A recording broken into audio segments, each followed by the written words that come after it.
तो जय जगन्नाथ सांग माने तो आपण मानकु कहि रखुची जदि आपण माने सुभद्रा योजना अप्लाई करूचंती तार सब टर्म एंड कंडीशन सब किछि जानिबा चाहूचंती तो वीडियो शेष रे देखंतु काहे कि ना आपण मानकर जदि किछिटा स्टेप फॉलो करू नाथि आपण मानकर सुभद्रा योजना फॉर्म मध्ये रिजेक्ट हे जिवो। तो कौन कौन फॉलो करिया पड़ियो कौन कौन स्टेप माध्यम रे एई सब काम करैले आपण मानकर सुभद्रा योजना फॉर्म मध्ये कौन हम ना सक्सेसफुली क्रिएट हो पार आउ से कौन कौन सब पदक्षेप ना पड़े संपूर्ण वीडियो देखो वीडियो कौन कौन मु स्टेप रखी। तो सर्वप्रथम होची फॉर्म टे आनिले फिलअप कले नहीं कि जनसेवा केंद्र नहीं कि अप्लाई कले किंतु आपनकर जो आधार कार्ड रे देखिबे किछि किछि माँ और भौणी माने कौन करछंती से माने कौन करछि तांकर जो आधार कार्ड रे विवाह करछंती किंतु तांको बापा को ना अछि से माने तांको स्वामी को नाटा को अप्लाई कर दोछन लिखि दोछन फॉर्म रे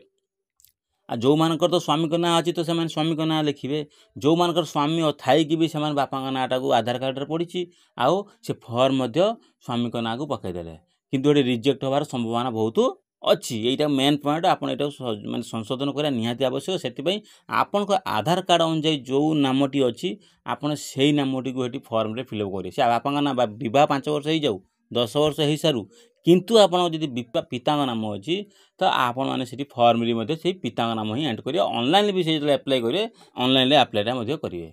आउ गोटे स्टेप अच्छे आपणकर आधार कार्ड रे जो मोबाइल नंबर संयुक्त थी एड थी सेटा जांच करिया पड़िबो है कि जांच करी से मोबाइल नंबर को एंटर करिया बाध्य।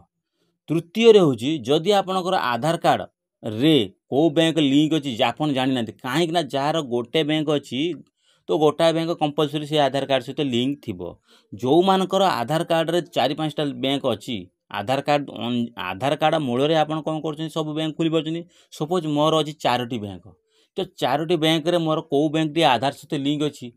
तो सेटा जानिबार अच्छी तो केमिति जानिबा प्रथमे तो सर्वप्रथम आपण मान कौन करूँ जो जनसेवा केंद्र जाउछंती सेटु कन्फर्म टिके हे जांतु ना को बैंक आपनकर आधार सहित संयुक्त अच्छी केमी जानिबा ना आधार पोर्टाल जाई कौन लॉगिन करिया पड़ियो लॉगिन करी आधार सीडिंग स्टाटस जो अच्छी ऑप्शन से आपन क्लिक कला पर आपनकर बैंक को बैंक एक्टिव अच्छी बा स्टाटसटा देखैबो एक्टिव अच्छी डीएक्टिव अच्छी से सब किछि आपनको फुल इनफॉरमेशन देखाइदो तो सही अनुसार आपन एटी